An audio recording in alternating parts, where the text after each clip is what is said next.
दोस्तों, जैसा कि हम सब जानते हैं कि चीन से सीमा विवाद के बाद से ही भारत और चीन के रिश्ते तनावपूर्ण बने हुए हैं। समय समय पर भारत और चीन के बीच तकरार की खबरें सामने आती रहती है। चीन लगातार ऐसे कदम उठा रहा है जिससे भारत की ग्रोथ को रोका जा सके।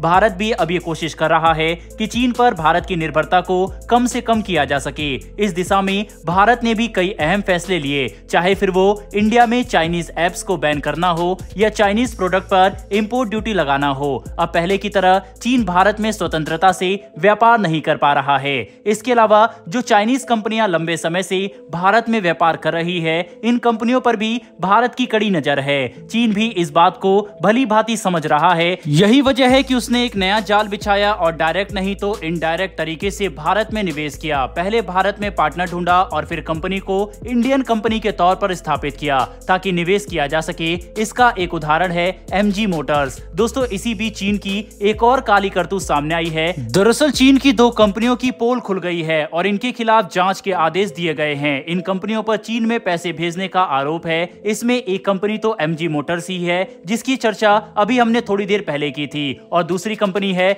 Vivo मोबाइल, जो बड़े स्केल में भारत में अपने मोबाइल बेचती है। क्या है ये पूरी खबर और ये कंपनी भारत की आड़ में चीन की कैसे मदद कर रही है, जानेंगे इस वीडियो में, इसीलिए वीडियो को अंत तक जरूर देखिएगा। दोस्तों, हम ये जानते हैं कि चीन दुनिया की दूसरी सबसे बड़ी अर्थव्यवस्था है। चीन की अर्थव्यवस्था का आकार 19,374 अरब डॉलर का है। इसके साथ चीन की प्रति व्यक्ति आय 13,720 डॉलर है। वहीं पर इनकी इकोनॉमी में एक्सपोर्ट बहुत बड़ी भूमिका निभाता है। चीनी सामान पूरी दुनिया में बिकता है। चीन बहुत बड़े पैमाने पर और बहुत सस्ते दाम पर सामान बनाने के लिए मशहूर है। भारत लगातार यही कोशिश कर रहा है कि चीन के निवेश को जितना हो सके कम किया जा सके, क्योंकि चीन को अगर कमजोर बनाना है तो आर्थिक रूप से उसको तोड़ना पड़ेगा। इसीलिए भारत चाइनीज कंपनियों की गतिविधियों पर कड़ी नजर रखे हुए है। वहीं इसी के तहत दो चीनी कंपनियों की चोरी पकड़ी गई है। इन कंपनियों के नाम है Vivo मोबाइल और MG मोटर्स। आपको बता दें, केंद्र सरकार ने इन कंपनियों पर कार्रवाई करते हुए जांच के आदेश दिए हैं। इन दोनों कंपनियों पर आरोप है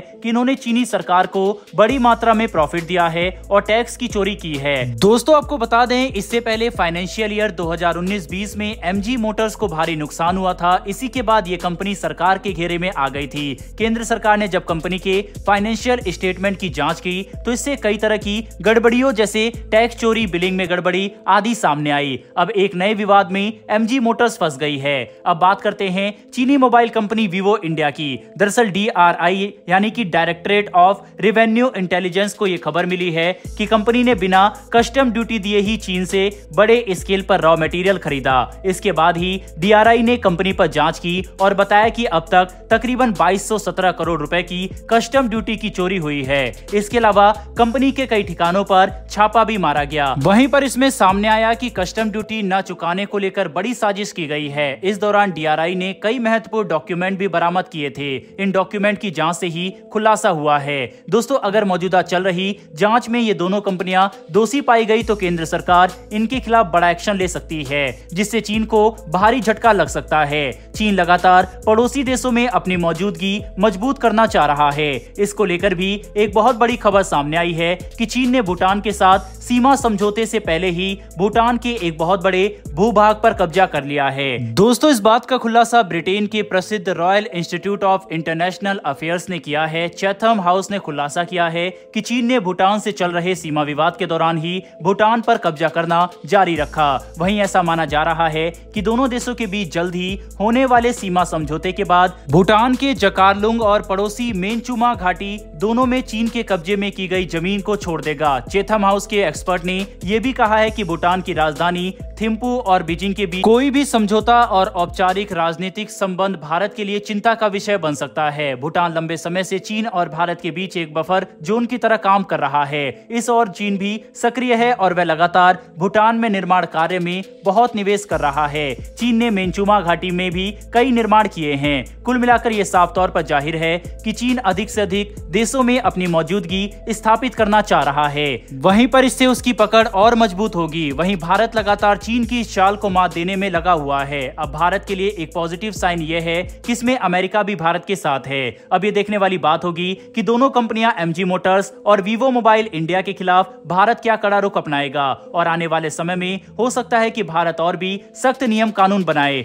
वैसे दोस्तों, आपके हिसाब से अगर ये दोनों कंपनी दोषी पाई जाती है तो क्या भारत को इन दोनों कंपनियों के ऊपर बैन ठोक देना चाहिए या फिर नहीं? इस पर अपनी राय कमेंट बॉक्स में लिखकर जरूर बताइएगा, क्योंकि अगर भारत बैन ठोकता है तो इससे काफी ज्यादा जो इन्वेस्टर्स है उनको भी एक बड़ा झटका लगेगा। वहीं पर उनके अंदर एक डर का माहौल भी रहेगा। लेकिन इससे पॉजिटिव साइन ये रहेगा कि कोई भी कंपनी भारत के साथ धोखाधड़ी करने से पहले 10 बार सोचेगा। बहरहाल दोस्तों, इस विषय पर आपकी क्या राय है कमेंट बॉक्स में लिखकर जरूर बताइएगा। साथ ही अगर आपने इस वीडियो को यहाँ तक देखा है तो मेरी एक छोटी सी रिक्वेस्ट है कि वीडियो को लाइक करके हमारी आने वाली डेली ऐसी वीडियो के लिए नीचे दिए गए सब्सक्राइब बटन को प्रेस कर बेल आइकन को जरूर दबा लें। फिर मिलेंगे ऐसी एक नई वीडियो के साथ। धन्यवाद। जय हिंद।